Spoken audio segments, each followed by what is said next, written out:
What's up guys? In this tutorial, I will show you how to recover a deleted Gmail account. If you've recently deleted your Gmail account, there's a chance you can still get it back, but time is critical. Google allows a short recovery window after deletion, so the sooner you try, the better are your chances. Open up your mobile or web browser and head to this official Google support article for recovering your Google account or Gmail. The link to this page is provided in the video description. Once you're on the page, scroll down until you find a section that says Recover a deleted Google account. Remember, Gmail is part of your overall Google account, so recovering a Google account means recovering your Gmail account too.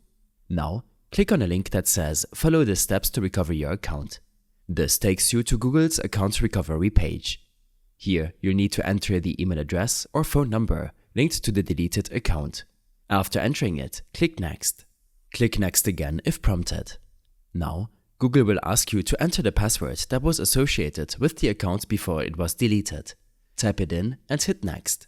If everything checks out, you get a success message confirming that your account has been restored. You can now access your Google account and manage settings related to your profile, update your password if needed, and resume using all Google services, including Gmail. I hope this helped you out. Leave a comment if you have any questions and see you in the next one.